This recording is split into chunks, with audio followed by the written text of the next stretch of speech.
Jake Morrison stood at attention in the small office. His hands were behind his back and his jaw was tight. Admiral Kate Sullivan sat behind her metal desk, looking at files on her computer screen. The space station around them hummed with activity, but Jake only heard his own heartbeat. "Lieutenant Morrison," the Admiral said without looking up, "you've been fighting the Skarn for 2 years now. Your record is good. Very good." Jake said nothing. He had learned that admirals liked to talk before they gave bad news. "The war isn't going well," Sullivan continued. "We're losing ships faster than we can build them. The Skarn have better weapons, better shields, and they seem to know our moves before we make them." Jake's stomach dropped. He knew what was coming. "That's why we made allies with the Veltar," Sullivan said. She finally looked at him. "They have technology we need. Bioweapons, living ships, things that might help us win this war." "Yes, ma'am," Jake said. He had seen the Veltar around the station, tall creatures with blue skin that looked like crystal. They had 4 arms and eyes that glowed. Most humans couldn't stand to be near them for long. "The Veltar want to work with us, but they have one condition." Sullivan stood up and walked to the window. Outside, Jake could see Earth hanging in space like a blue marble. "They want mixed teams, human and Veltar working together." Jake felt his heart sink even lower. "You're getting a new partner, Morrison. Her name is Zara. You leave for your first mission in 2 days." "Admiral, with respect, I work better alone." "That wasn't a question, Lieutenant." Sullivan's voice became hard. "The Veltar specifically asked for you. Apparently your combat record impressed them. Don't mess this up." Jake wanted to argue more, but he knew better. "Yes, ma'am." "Good. Meet your partner at Docking Bay 7 in 1 hour. Try to keep an open mind." Jake left the office feeling sick. He had nothing against aliens in general, but working with one was different. How could he trust someone who wasn't even human? How could he know what they were thinking? An hour later, Jake stood in Docking Bay 7. The place smelled like oil and metal. Ships came and went through the large doors that opened to space. He checked his watch. His new partner was late. "Lieutenant Morrison?" Jake turned around and almost jumped. A tall figure stood behind him. She was 7 feet tall with skin that looked like blue crystal. Her 4 arms hung at her sides, and her eyes glowed with soft light. When she spoke, her voice made strange musical sounds. "I am Zara Kaya-Schnell of the 3rd Resonance," she said. "I believe you are not happy about working with me." Jake tried to think of something polite to say, but his mouth felt dry. "Nothing personal. I just prefer working with humans." "Your honesty is refreshing, though rude," Zara said. Her crystal face changed color slightly. Jake wondered if that meant she was angry. "But we must learn to work together. The Skarn will not wait for us to become friends." Their first training session was a disaster. They went to the combat simulator, a large room with holographic enemies and obstacles. Jake moved the way he always did, fast and direct. He used his rifle and pistol with deadly accuracy. Zara fought completely differently. She used all 4 arms at once, holding different weapons and moving like she was dancing. Her crystal skin seemed to bend light around her, making her hard to see clearly. But they couldn't work together. When Jake moved left, Zara moved right. When he wanted to attack, she wanted to defend. They kept getting in each other's way. "This isn't working," Jake said after their 3rd failed run. "No," Zara agreed. Her voice sounded sad. "It is not. But we cannot fail, Jake Morrison. Too many lives depend on our success." Jake looked at her more carefully. For the first time, he noticed that her glowing eyes looked tired. "How many of your people have died in this war?" "Many," she said quietly. "My brother fell at the Battle of Proxima Station. My birth cluster lost half its members in the Skarn attack on Veltar Prime." Jake felt a small stab of guilt. He had been thinking of her as just an alien, not as someone who had lost family too. "I'm sorry." "And your losses?" she asked. "My sister Lisa. Her ship was destroyed 6 months ago." Jake found it hard to say the words. She was the only family. I had left. For a moment, they stood in silence. Around them, the combat simulator waited for their next attempt. Perhaps, Zara said slowly, we are more alike than different. Maybe, Jake said. But he still didn't trust her. Over the next few days, they tried again and again. Sometimes they did better, sometimes worse.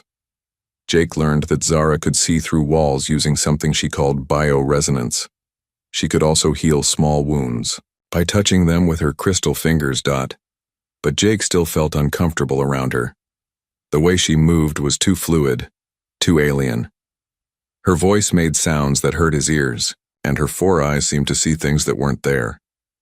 You are afraid of me, Zara said after another failed training session. I'm not afraid, Jake replied quickly.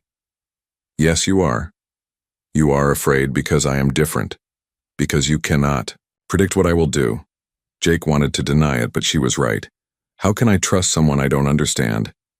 Understanding comes with time, Zara said. But trust must come first. In combat, there is no time to think. There is only action and reaction. If you wait to understand me completely, we will both die. That night, Jake lay in his bunk, staring at the ceiling. Tomorrow they would leave, for their first real mission. He would have to trust this alien with his life, and she would have to trust him with hers. He thought about Lisa, about all the humans who had died fighting the Skarn. Maybe working with aliens was the only way to win this war. Maybe it was the only way to make sure no one else lost their family. But trust didn't come easy to Jake Morrison, and he wasn't sure it ever would. The next morning, Jake met Zara at their ship. It was small and fast, designed for reconnaissance missions behind enemy lines. She was already doing pre-flight checks with all four of her arms working at once. Ready? She asked. Jake took a deep breath. Ready as I'll ever be. As their ship left the station and jumped to hyperspace, Jake wondered if he would live long enough to regret this decision. Next to him, Zara worked the controls with smooth efficiency. Her crystal skin reflected the lights of the cockpit, making her look even more alien. But for the first time, Jake noticed something else. Her movements were careful and precise. She double-checked every system, just like he did. Maybe, underneath all the differences, they weren't so different after all. Maybe. 3 weeks passed on their ship. Jake and Zara could work together now, but barely. They spoke only when necessary and kept to different parts of the ship when they could. Jake still felt uncomfortable around her, and he could tell she was getting frustrated with him. Their mission was simple. Scout the Kepler 442 system and report back on Skarn activity. It should have been routine. It wasn't T. Jake was checking their sensors when alarms started screaming throughout the ship. What the hell? Skarn ships, Zara said, her four hands flying over the controls. 3 of them coming fast. Jake strapped himself in as their ship shook from weapons fire. Through the view screen, he could see the enemy vessels. They looked like giant insects made of metal and flesh, with weapons that glowed red. They were waiting for us, Jake said. This is a trap. Yes, Zara agreed. Hold on. She threw their ship into a steep dive toward the nearest moon. More weapons fire lit up space around them. Their shields flickered and died. We're not going to make it, Jake said, watching the damage reports scroll across his screen. The surface, Zara said. We can crash land in that canyon. That's not a landing, that's crashing. Do you have a better idea? Jake didn't. He grabbed the controls and helped Zara guide their dying ship toward the moon's surface. The rocky ground rushed up to meet them fast. Too fast. They hit hard. Jake's head slammed against his restraints and everything went black for a moment. When he woke up, smoke was filling the cockpit and sparks were flying from broken panels. Zara? He called out. Here, came her musical voice. She was already moving, checking systems and gathering supplies. Blue fluid dripped from a cut on her crystal forehead. The ship is dead, we need to move. Jake unbuckled himself and stood up. His head hurt, but nothing seemed broken. How long before they find us? Not long. Skarn ground troops are probably already on their way.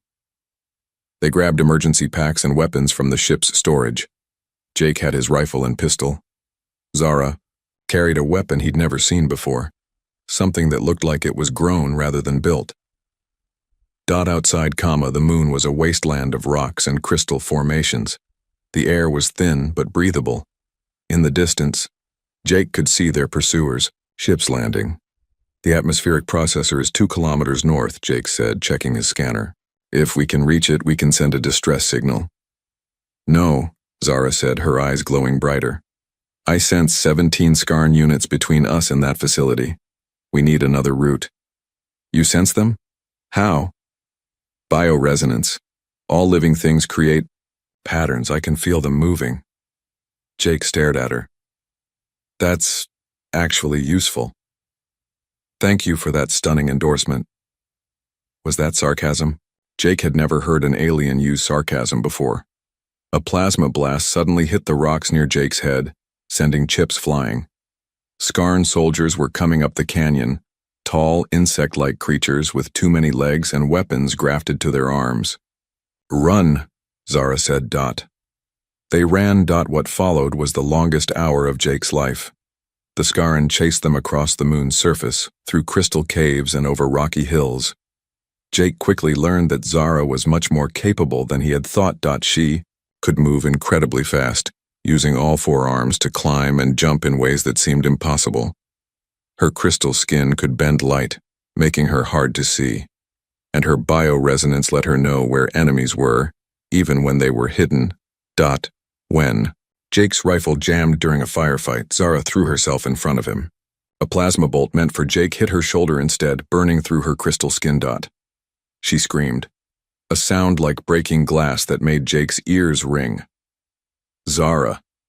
I'm alive, she gasped, but Jake could see the wound was bad. Blue fluid leaked from the hole in her shoulder. Why did you do that? He asked as they found cover behind some rocks. Because you are my partner, she said simply. Among my people, this bond is sacred. Jake looked at her, really looked at her for the first time since they'd met. Not as an alien, but as someone who had just risked her life for his. I'm sorry, he said quietly. I've been treating you badly. Yes, she agreed, but her musical voice sounded almost amused. But you fight well when you stop thinking so much. Can you keep going? I can manage, but we need a plan. Running will only get us killed. Jake studied their surroundings. They were in a canyon filled with crystal formations. The Skarn were closing in from 3 directions, but there was something about the rocks that looked familiar. Lava tubes, he said suddenly. This whole canyon system was formed by volcanic activity. There should be tunnels running underneath. Can you find them? Maybe, but I can't see through rock like you can. Zara's crystal face shifted. What Jake was learning was her expression for concentration. I can sense the hollow spaces below, but navigating them will be difficult. We do it together, Jake said. Your senses, my tactical knowledge. For the first time since they'd met, they worked as a real team. Zara guided them to a hidden entrance in the canyon wall, while Jake planned their route through the tunnel system. They moved through the dark, passages by touch and instinct, with Zara's bioresonance keeping them clear of dead ends and cave dash-ins. Above them, they could hear the Skarn searching. The aliens' angry shrieks echoed through the rock. They're getting frustrated, Jake whispered. Good. Frustrated enemies make mistakes. They emerged from the lava tubes 3 kilometers away from where they'd entered. The atmospheric processor sat on a hill in front of them, unguarded. Too easy, Jake muttered. Agreed. It's a trap. But we don't have a choice. Our ship's emergency beacon isn't strong enough to reach our fleet from here. Then we spring the trap on our terms. They spent an hour planning. When they finally moved, on the processor they moved smart. Jake created a distraction on one side while Zara slipped in through the back. When the Skarn rushed to stop him, she was already inside sending their distress signal. The extraction ship arrived 6 hours later to find Jake and Zara sitting on a pile of dead Skarn soldiers, sharing ration bars and actually talking to each other. Not bad for a first mission, Commander Frank Lopez said as they boarded the rescue ship. Not bad at all, Jake agreed, looking at Zara. Her shoulder was bandaged, but she was smiling. At least, he thought it was a smile. Her crystal features were still hard for him to read. Jake, she said as they settled in for the trip home. Yeah? Next time perhaps we could try trusting each other from the beginning. Jake laughed, the first real laugh he'd had in weeks. Yeah, I think I'd like that. As their rescue ship jumped to hyperspace, Jake realized something had changed between them. He still didn't fully understand Zara, but he no longer saw her as just an alien. She was his partner. She had saved his life, and he had saved hers. Maybe that was enough to start with. 2 weeks after their rescue, Jake and Zara got new orders. Admiral Sullivan called them to her office again, but this time she looked pleased. Good work on that moon, she said. Command is impressed. You two are starting to work like a real team. Jake glanced at Zara. They had been training together every day since they got back. It was getting easier to predict what she would do, and she seemed to understand his tactics better too. Thank you, ma'am, Jake said.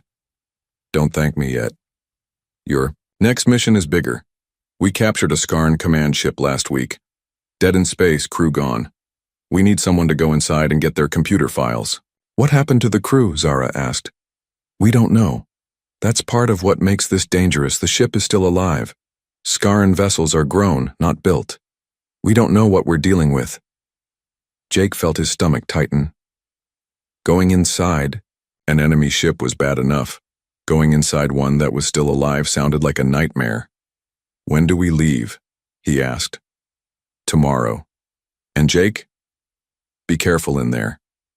Skarn ships are unlike anything we've ever seen. The next day, they took a small shuttle to where the Skarn vessel waited. It was huge, easily 10 times the size of their largest ships, but what made Jake's skin crawl was how it looked. The hull seemed to pulse slowly, like it was breathing. It's definitely alive, Zara said, studying her sensors. I can feel its biopatterns from here. Can you tell if it's hostile? All Skarn vessels are hostile by nature, but this one seems confused, like it doesn't know what to do without its crew. They docked at what looked like an airlock, though it was more like a mouth with teeth. As they entered the ship, Jake felt like he was being swallowed. Inside was worse. The corridors looked like the inside of some giant creature. The walls pulsed with veins, and bioluminescent patches provided dim light. The floor felt soft under their boots. This place gives me the creeps, Jake muttered, checking his scanner. It should, Zara replied, her voice unusually quiet. The Skarn don't build their ships. They grow them from captured genetic material. Each vessel is a living creature, bonded to its crew. Living? You mean this whole ship is alive? Very much so, and it knows we're here. As if responding to her words, the ship's lights began to pulse faster. A low humming filled the air around them. Can it hurt us? Not directly, but it can seal passages, cut off air, or call for help. We need to move quickly. They made their way deeper into the ship. Jake's human training was useless here. Nothing worked the way it should. Doors opened by themselves or stayed locked for no reason. The layout changed as they walked, with new passages appearing and old ones disappearing. But Zara seemed to understand the ship's patterns. She would touch the walls gently, and sections would light up or become solid. When they reached a dead end, she would hum in her musical voice, and a new path would open. How are you doing that? Jake whispered. All life resonates with patterns, Zara explained. I'm matching the harmony of this vessel's original crew. The ship thinks we belong here. That's incredible. It's also exhausting. I can't keep this up forever. They found the ship's data core in what looked like a brain chamber. Organic computers lined the walls, connected by pulsing nerve-like cables. The information they contained was horrifying. The Skarn weren't just conquering worlds. They were harvesting them Entire planets had been stripped of all biological matter to grow their fleets.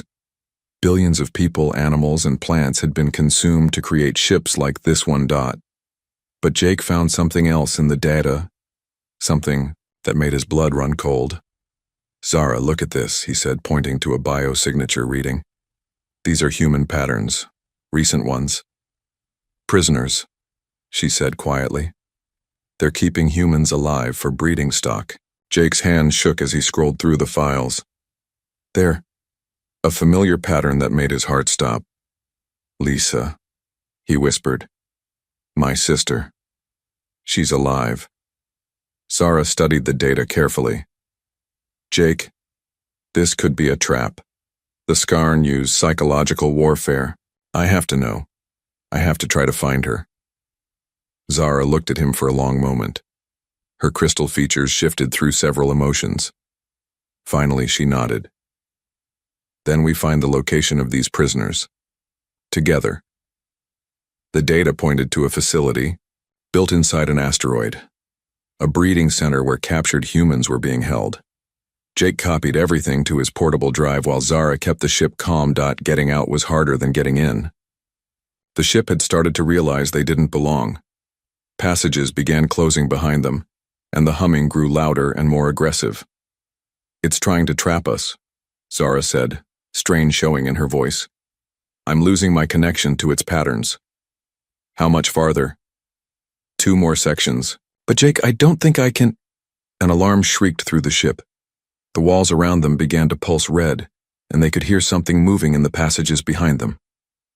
"What is that?" "The ship's immune system. It's sending antibodies to remove us." Jake looked back and saw creatures flowing through the corridor like living liquid. They had no fixed shape, but he could see teeth and claws forming as they moved. "Run," he said. They ran. Zara used the last of her strength to keep passages open while Jake led them toward their shuttle. The antibody creatures were fast, but they seemed confused by Zara's bioresonance, as if they couldn't decide whether to attack her or not. They reached their shuttle just as the creatures caught up. Jake dove through the airlock while Zara sealed it behind them. Outside, he could see the antibodies pressing against the window, their forms shifting and changing. "Go! Go! Go!" Zara shouted. Jake fired up the shuttle's engines and pulled away from the Skarn ship. Behind them, the vessel's hull was rippling like water, trying to grab them with tentacles that sprouted from its surface. They made it to safe distance, just as the ship began to signal for help. Other Skarn vessels would arrive soon. "Did we get what we came for?" Zara asked, slumping in her seat. Jake checked his data drive. Everything was there, the tactical information, the location data, and most importantly, proof that his sister was still alive. "We got it," he said.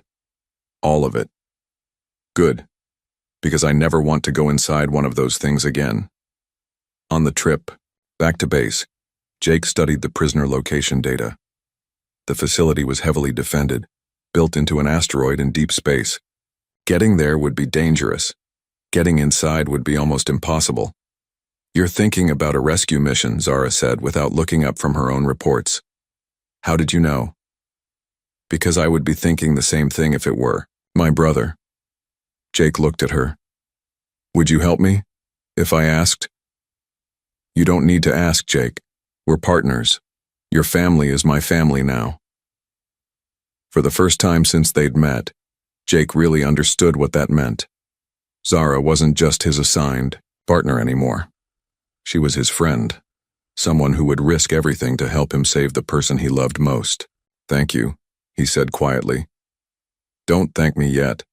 First, we have to convince Admiral Sullivan to let us try." As their shuttle docked with the station, Jake felt something he hadn't felt in months: hope. His sister was alive. He had a partner he could trust, and together, maybe they could do the impossible. Maybe they could bring Lisa home. Admiral Sullivan looked at Jake like he had lost his mind. "Absolutely not," she said, throwing the mission proposal back across her desk. "We're not risking ships and personnel for a handful of prisoners. Admiral, with respect, my sister—" "Your sister is one person, Morrison. I have an entire war to fight." Jake felt his anger rising, but Zara put one of her crystal hands on his arm. Her touch was cool and calming. "Admiral," Zara said in her musical voice, "perhaps you're looking at this wrong. This isn't just about prisoners. It's about intelligence." Sullivan raised an eyebrow. "Explain." "The facility Jake found processes human genetic material. If we can study their techniques, we might learn how they grow their ships. That knowledge could help us develop countermeasures." Jake looked at Zara with new respect. She was right. But more than that, she was helping him find a way to save Lisa. "And," Zara continued, "a successful rescue would prove that human and Veltar teams can handle deep strike missions. The political value alone would be significant." Sullivan was quiet for a long moment. Finally, she sighed. "One ship. Small crew. If this goes wrong, I disavow all knowledge of the mission." "Thank you, ma'am," Jake said. "Don't thank me. Thank your partner." That was some good thinking. 2 days later, Jake stood in the briefing room with their mission team. 6 humans and 2 Veltar, all volunteers. Commander Lisa Torres would pilot their stealth ship. Sergeant Bobby Clark and Private Danny Rodriguez would handle explosives. Dr. Amy Foster would take care of medical needs. The other Veltar, whose name Jake couldn't pronounce, would help Zara with bioresonance tasks. "The facility is built inside asteroid X7742, Jake explained, pointing to the holographic display. "Our intelligence shows it has 3 main sections: prisoner holding, genetic processing, and administration." "How do we get in without being detected?" asked Sergeant Clark. "Biomimicry," Zara answered. "The facility uses living security systems. I can mask our life signs to match scarn patterns." "For how long?" Dr. Foster asked. "Long enough, I hope." The trip to the asteroid took 8 hours. Jake spent most of it checking and rechecking his equipment. His rifle, pistol, explosives, medical kit, everything had to be perfect. "Nervous?" Zara asked, sitting down next to him. "Terrified," Jake admitted. "What if we're too late? What if Lisa is already—" "She's alive," Zara said firmly. "I can sense it. Your sister has a strong life pattern even from this distance." "How can you tell?" "Family members resonate with similar frequencies. Your pattern and hers are very close." Jake stared at her. "You can sense my sister because she's related to me?" "Among my people, this is how we find lost family members. Blood calls to blood across any distance." Jake felt tears in his eyes. "Thank you. For everything. Thank me when we get her home." The asteroid facility looked like a giant tumor growing in space. Biomechanical structures covered its surface, and Jake could see ships coming and going from docking bays that looked like mouths. "Beginning approach," Commander Torres announced. "Zara, we need that biomimicry now." Zara and the other Veltar began humming in harmony. The sound made Jake's teeth ache, but it worked. The facility's sensors ignored their ship completely. They landed in a maintenance bay that looked abandoned. The inside of the facility was even worse than the ship had been. The walls were covered with pulsing veins, and the air smelled like rotting meat. "Prisoner section is this way," Jake said, consulting his scanner. They moved through corridors that seemed designed to break human minds. The walls showed images of what the Scarn were doing to their captives' genetic experiments, tissue samples, worse things that Jake tried not to look at. "Stay focused," he told his team. "Don't let them get in your heads." But when they reached the prisoner section, Jake almost lost control himself. The humans weren't just imprisoned, they were being changed. Some had biomechanical implants grafted to their bodies. Others were connected to organic machines by tubes and wires. Many were too far gone to save. "Dear God," whispered Private Rodriguez, "what have they done to them?" Jake found Lisa in the final section. She was still recognizably human, but pale and thin. Strange biomechanical devices were attached to her spine, and her eyes looked distant. "Lisa?" Jake said softly, cutting her restraints. It's me. It's Jake. Her eyes focused slowly. Jake, is it really you? I'm here, sis. We're getting you out. But their rescue had triggered the facility's defenses. Alarms began screaming throughout the complex, and Skarn warriors poured into the corridors. We're surrounded, Sergeant Clark reported over the radio. Too many contacts from multiple directions. That's when Zara did something that Jake would never forget. Jake, she said, moving to a biomechanical control panel. I can override the facility's nervous system, but I'll need to connect directly with its biomatrix. What does that mean? It means I become part of the facility temporarily. I can control its defenses, open escape routes, but she paused, her crystal features showing fear. I may not be able to disconnect. The integration could be permanent. No, Jake said immediately. We'll find another way. There is no other way. These people will die if we fail. Jake looked around at the prisoners they had freed. 23 humans, including his sister, all depending on them. Then we do it together, he said. If you're connecting to that thing, I'm going with you. Jake, no. You don't understand the risk. I understand perfectly. You told me once that partners share everything. That includes the danger. Before Zara could protest more, Jake found a neural interface cable among the Skarn equipment. Hook me up. This is insane. Yeah, but it might work. Zara connected herself to the facility's biomatrix through her natural bioresonance abilities. Jake used the neural cable to link his mind to hers. The experience was like nothing he had ever felt. Suddenly, he could sense the entire facility as a living entity. He felt its confusion as they fought against its natural functions. He could sense the Skarn warriors as points of heat and aggression throughout its body. Working together, they turned the facility against itself. Corridors sealed to trap Skarn forces while opening clear paths for the rescue team. Defensive systems turned on their operators. Air circulation systems flooded enemy sections with sleeping gas. Jake, we need to go, Zara said through their mental link. I can feel the facility trying to absorb us permanently. The self-destruct, Jake said. We can trigger a cascade failure in the power core. Together they reached into the facility's deepest systems and began the shutdown sequence. It was like stopping a giant heart while being inside it. The disconnection was agony. Jake felt like part of his mind was being torn away, but they had succeeded. The facility was dying, and their people were safe. 20-3 prisoners made it to their ship, including Lisa. As they pulled away from the asteroid, Jake watched it tear itself apart in silent explosions. That was incredibly stupid, Zara said weakly from her medical bed. Yeah, Jake agreed, holding his sister's hand.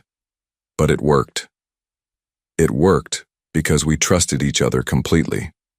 Jake looked at his partner, his friend, and realized how much had changed since they first met. He had thought trust was something that came slowly, carefully. But sometimes trust meant jumping off a cliff together and hoping you could fly. Lisa squeezed his hand. Thank you, she whispered. Both of you. As their ship jumped to safety, Jake felt something he hadn't expected. He felt complete. Not just because his sister was safe, but because he finally understood what partnership really meant. It meant having someone who would risk everything for you, just because you asked. It meant having someone whose life was as important as your own. It meant never having to face the darkness alone. 6 months later, Jake stood on the observation deck of the new Joint Command Station. Through the large windows, he could see something that would have seemed impossible a year ago. Humans and Veltar working side by side. The war with the Skarn was far from over, but everything had changed. The intelligence from their missions had helped the Alliance develop new weapons and strategies. More importantly, it had shown that humans and aliens could truly work together. Amazing, isn't it? Zara approached, carrying data tablets in 3 of her 4 hands. Her crystal skin caught the light from the stars outside. 6 months ago, most humans couldn't even look at my people without fear. People can change, Jake said. I'm proof of that. Their partnership had become famous throughout the fleet. The Morrison-Zara protocol was now taught to all human-alien teams.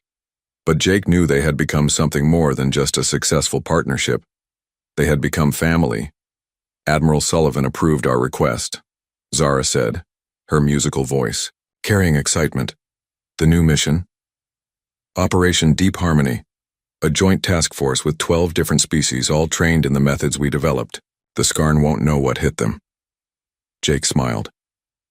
Think we can teach others what we learned? That trust can overcome any difference? That partnership can transcend species?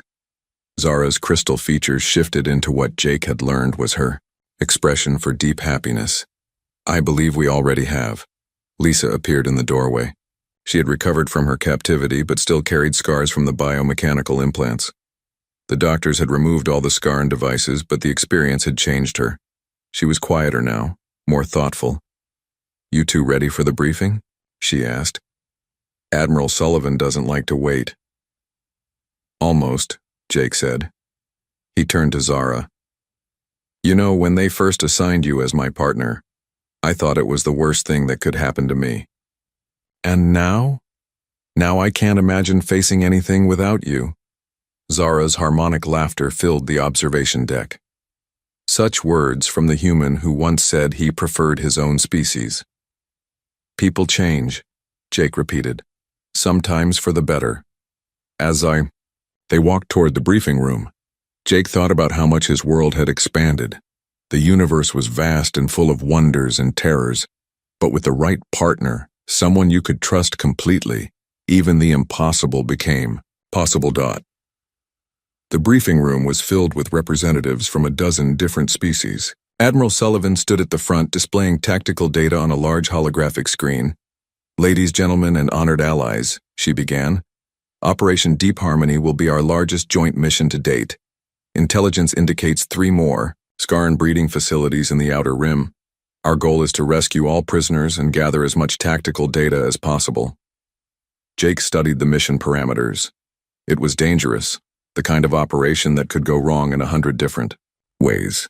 The Skarn had learned from their previous raids and would be ready for them. The mission will be led by Lieutenant Morrison and Specialist Zara, Sullivan continued. They'll command teams of mixed species, each one trained in the Morrison-Zara protocol. After the briefing, Jake and Zara reviewed their team assignments. They would be working with beings they had never seen before.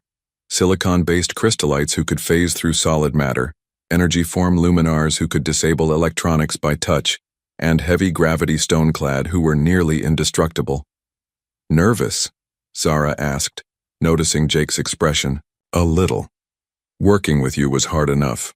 Now we're adding 10 more species to the mix. It will be challenging, Zara agreed. But think of the possibilities. Each species brings unique abilities, different ways of thinking. Together, we could accomplish things none of us could do alone. That evening, Jake visited Lisa in her quarters. She was working on reports from the rescued prisoners, documenting what the Skarn had done to them. How are you holding up? He asked, sitting down across from her. Better every day, she said. The nightmares are getting less frequent. I'm sorry I couldn't find you sooner. Lisa looked up from her work. Jake, if you hadn't found me when you did, I would have become one of those things. You and Zara saved my life. More than that, you saved my humanity.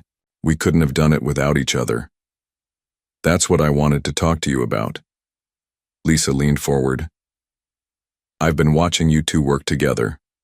The way you move, the way you anticipate each other's actions. It's like you're becoming one person with 2 bodies. Jake thought about that. In a way, she was right. He and Zara had developed an almost telepathic connection. They could communicate with just a look, coordinate actions without speaking. Is that bad? He asked. No, Lisa smiled. It's beautiful. It's what we all hope for, to find someone who understands us completely. The next morning, Jake and Zara met their new team members for the first time. The differences were startling. The crystallites looked like living diamonds. The Luminars were beings of pure light that had to be contained in special suits. The stone-clad were 8 feet tall and looked like walking mountains. "This is either going to be brilliant or a complete disaster," Jake muttered to Zara. "Have faith," she replied. "Diversity is strength." Training began immediately. It was chaos at first. The different species had completely different ways of fighting, thinking, and communicating. The crystallites could become invisible but couldn't carry weapons. The Luminars could disable any electronic device but were vulnerable to physical attacks. The stone-clad were nearly indestructible but moved slowly. "How do we coordinate all these different abilities?"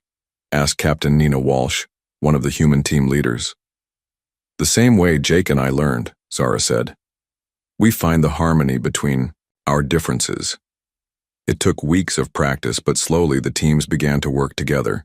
Jake learned to think in 3 dimensions as the crystallites phased through walls. Zara discovered how to use luminar energy patterns to enhance her bioresonance. The stone-clad provided cover while faster species maneuvered. Most importantly, they learned to trust each other. The mission launched on a Tuesday. 12 ships, each carrying a mixed species team. Their target: 3 facilities spread across 50 light-years of space. Jake's team drew the hardest target, a massive installation built into a rogue planet. As they approached, he felt the familiar nervousness that came before combat. "Ready?" Zara asked, checking her equipment. "One final time." "Ready," Jake replied. Around them, their alien teammates prepared in their own ways. The crystallites synchronized their phase frequencies. The Luminars charged their energy cells.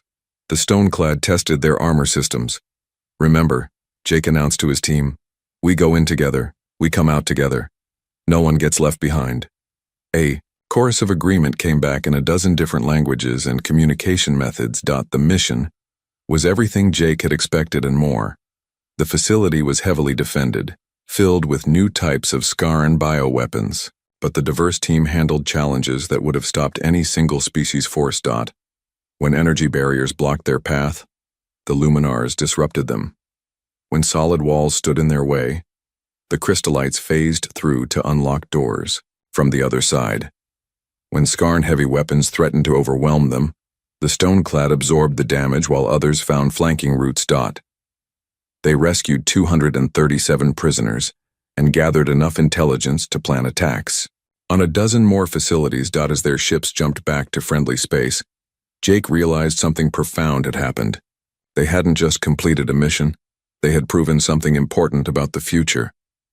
"Different species working together," he said to Zara as they watched their mixed crew celebrate. "A year ago, I thought it was impossible. And now, I think it might be the only way we win this war." Zara's crystal features shifted into her expression for deep satisfaction. "The universe is vast, Jake Morrison, but it's also connected. Every species, every world, every person, we're all part of the same great harmony. Even the Scarn, even them in their own way. But they've forgotten how to hear the music. Perhaps someday we can teach them to listen again." Jake looked out at the stars and thought about the future.